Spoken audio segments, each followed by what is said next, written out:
Hello friends, in the last lecture we have discussed about the RVDT and variable inductance transducer. Now the next topic is variable capacitance transducer. This topic is not most important because in GTU exam this is not prepared. Okay આ question જીટીયુની એક્ઝામમાં વારંવાર પૂછાતો નથી, પરંતુ અત્યારે MCQ exam હોવાના કારણે આના જે ઇક્વેશન્સ છે એ જીટીયુની એક્ઝામમાં પૂછાઈ શકે છે.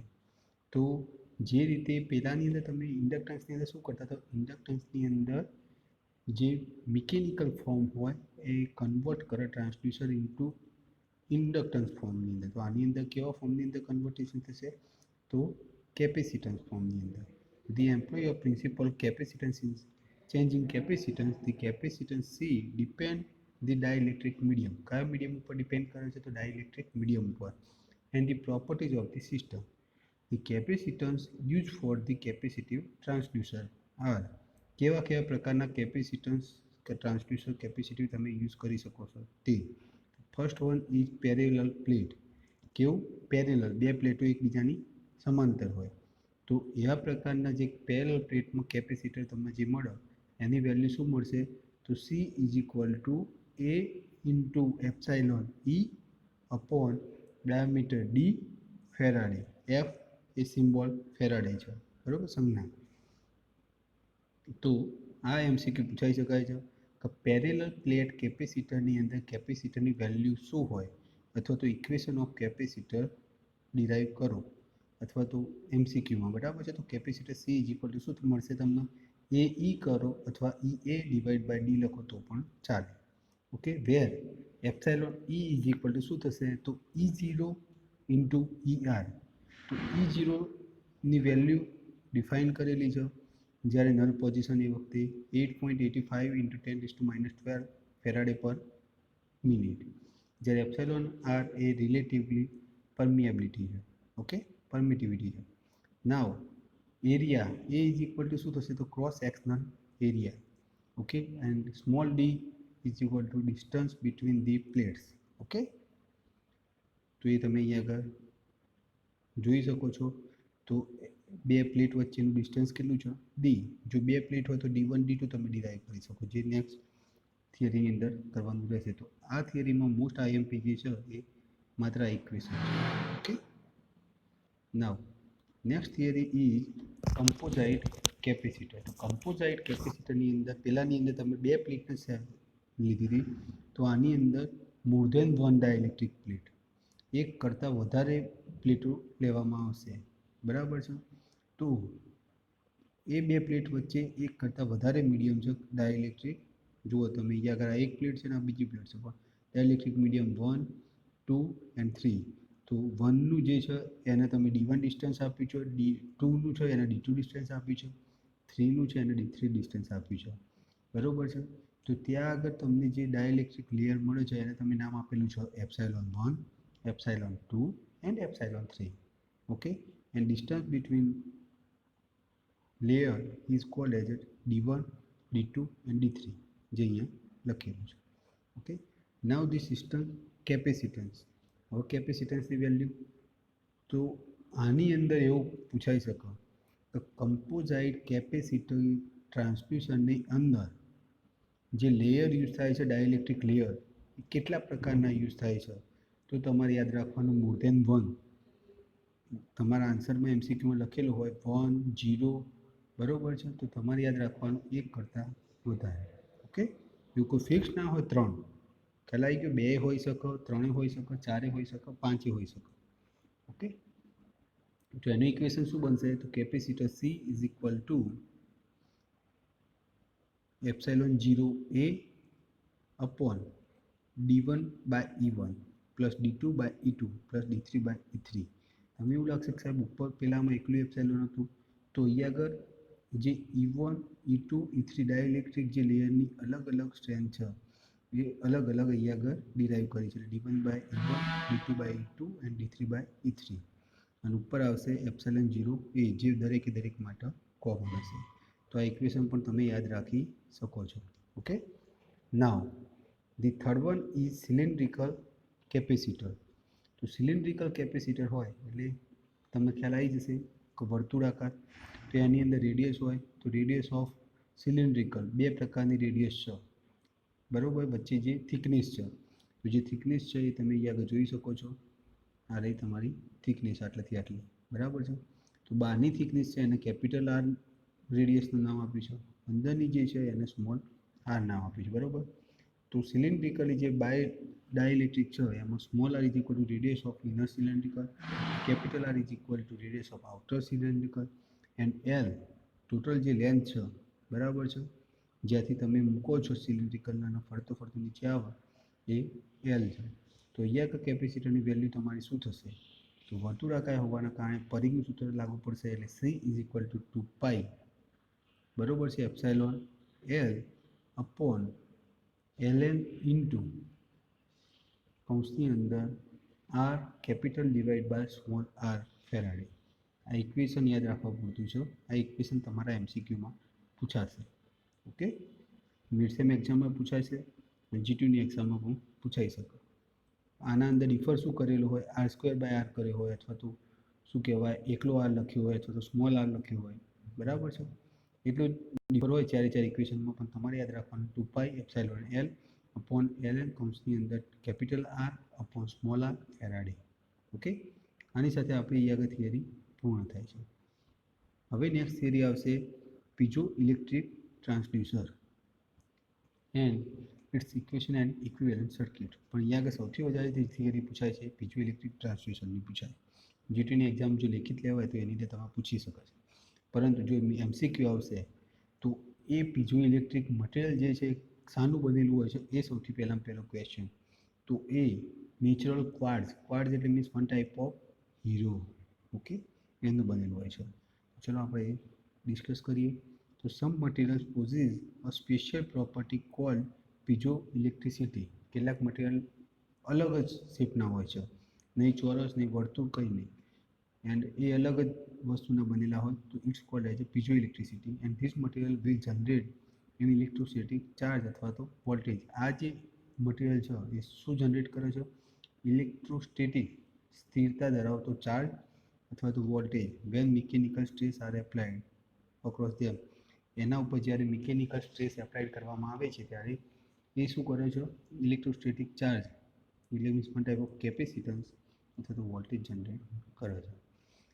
Okay, and materials exhibiting this property are called. આ પ્રકારનું જે મટીરિયલ હોય એના આપણે શું કહીએ છીએ, piezoelectric material. For example, piezoelectric material are quartz, Rochelle salt and different synthetic ceramic materials. Okay, quartz એટલે મીન્સ હીરો, બરાબર છે, નેચરલ ક્વાર્ટ્ઝ, બરાબર છે. તેના આપણે રોસેલ સોલ્ટ, તો વન ટાઈપ ઓફ પેલા મોટા ગાંગડા આવે છે ને તે સોલ્ટના, and different synthetic ceramic material, અલગ અલગ પ્રકારના જે સિન્થેટિક સિરામિકના મટીરિયલ હોય છે તે, બરાબર. આ વન ટાઈપ ઓફ કેવા કહેવાય, પીઝો ઇલેક્ટ્રિક ટ્રાન્સડ્યુસરના મટીરિયલ, બરાબર. તો પીઝો ઇલેક્ટ્રિક મટીરિયલ કહીએ તો પણ ચાલે. તો MCQમાં એ પણ પૂછાઈ શકાય છે કે પીઝો ઇલેક્ટ્રિક મટીરિયલ કયા છે, તો એમાં ક્વાર્ટ્ઝ લખ્યું હોય, રોસેલ સોલ્ટ લખ્યું હોય, એન્ડ સિન્થેટિક સિરામિક લખ્યું હોય તો ઓલ અબવ આવે, અને કોઈ પણ એક લખ્યું હોય તો કોઈ પણ એક જવાબ આપવાનો રહેશે. ઓકે, નાવ કઈ રીતે એની પર ફોર્સ, તો એ નોર્મલ એન્ડ ટ્રાન્સફર. તો નોર્મલ હોય એ આ રીતે હોય કે જેની અંદર એક ડિસ્ટન્સ હોય, બે વચ્ચેની થિકનેસ, અને ઉપરથી તમે ફોર્સ લગાવો છો, બરાબર છે. એ જ રીતે ટ્રાન્સફર્સ હોય તો એની અંદર એક ચોરસ હોય, એની થિકનેસ, એની height and force. Okay, now the piezoelectric effect can be made to cause mechanical deformation of the material in many different modes. અલગ અલગ પ્રકારના ઘણા બધા મોડ્સની અંદર મિકેનિકલની અંદર જે પણ ખામી થાય એના દ્વારા એ ઇફેક્ટ સર્જાય છે. And the modes can be thickness, transverse expansion, thickness, shear and face shear. અલગ અલગ પ્રકારના જે આ હીરો જે છે એ હીરો શું કહેવાય, મિકેનિકલી કંઈ પણ તમે કાર્ય કરતા હોય તો એની અંદરથી ખંડન થઈને રૂપાંતરિત થયેલી વસ્તુ છે, બરાબર છે. તો પીઝો ઇલેક્ટ્રિક મટીરિયલ એકદમ ઇઝીલી તમે જનરેટ અથવા તો કોઈ પણ જગ્યાએથી મેળવી શકતા નથી. ઓકે, તો એ જ કહેવામાં આવે છે આખી થિયરી અત્યારે તો એની અંદર જે ઇક્વેશન મળશે ચાર્જનું A mechanical deformation generates a charge into a voltage form across an electrode. તો એ વોલ્ટેજની વેલ્યુ શું મળશે? તો voltage V is equal to Q by C. તો આ ઇક્વેશન આવી શકે બીજો ઇલેક્ટ્રિક ટ્રાન્સડ્યુસરની અંદર વોલ્ટેજ Vની વેલ્યુ કેટલી હોય, અથવા તો equation of voltage V is equal to Q by C. Okay. Then next theory is Hall effect devices. તો હોલ ઇફેક્ટ ડિવાઇસીસ જે છે વસ્તુ બરાબર છે. તો એની અંદર એ થિયરી અત્યાર સુધી સૌથી વધારે જીટીયુની એક્ઝામમાં પૂછાઈ ચૂકી છે, બરાબર છે. પરંતુ આ વખતે જીટીયુની અંદર રિટન એક્ઝામના ચાન્સીસ ઓછા છે, મોસ્ટલી એમસીક્યુના ચાન્સીસ છે, બરાબર છે. તો હોલ ઇફેક્ટ તમે જોવા જાઓ તો હોલ ઇફેક્ટની અંદર શું હશે? તો કોઈ એક મટીરિયલ હશે, મેટલ કેરી, એની અંદર વચ્ચે એક સ્ટ્રીપ મૂકવામાં આવેલી છે, સાની? તો મેટલની બનેલી હશે, બરાબર છે. એની અંદર મેગ્નેટિક ફિલ્ડ જનરેટ કરવામાં આવશે અને એ જનરેટ થયેલું ફિલ્ડ જે છે એ પ્રિસેન્સ ઓફ માઇન્ડ ટ્રાન્સફરનું, બરાબર છે. અને એક પાસેથી એને સપ્લાય આપવામાં આવશે, પણ સપ્લાય અને આઉટપુટ બંને અલગ અલગ સાઈડથી લેવામાં આવશે. તો સપ્લાય જો તમે નીચે અને ઉપર બંને સાઈડ આપ્યો હોય તો સાઈડની બે સાઈડમાંથી તમે શું લેશો? આઉટપુટ. અહીંયા જુઓ તમે દેખી શકો છો સપ્લાય જે આપવામાં આવે છે હોલ ઇફેક્ટ ડિવાઇસીસની અંદર. તો અહીંયા આગળથી તમે આપણો DC supply, than after resistance connect છે, એ મીટર કનેક્ટ છે, તો અહીંયા આગળથી આપશે. બીજો અહીંયા આગળથી આઉટપુટ એ 4 નંબરમાંથી લેવામાં આવશે, 3 નંબરમાંથી. તો આ જે ઇફેક્ટ કહેવાય એને શું કહીએ છીએ? Hall effect. And a potential difference potential is produce between the opposite edge of the conductor. તમે પહેલાંના બીજામાં આપો છો એ સમય ત્રીજા અને ચોથાની વચ્ચે અલગ અલગ શું કહેવાય? ઓપોઝાઇટ એજ ઓફ કંડક્ટર, એટલે મીન્સ એ બંને વચ્ચે પોટેન્શિયલ ડિફરન્સ જનરેટ થાય છે. And the magnitude of the voltage depends on the current. જે મેગ્નિટ્યુડ છે વોલ્ટેજનો, મોડ ઓફ વી, કોના ઉપર ડિપેન્ડ કરે છે? તો કરંટ આઈ ઉપર કરે છે. સ્ટ્રેન્થ ઓફ મેગ્નેટિક ફિલ્ડ અંદર એની અંદર મેગ્નેટિક ફિલ્ડ જે જનરેટ થાય છે એના ઉપર ડિપેન્ડ કરે છે.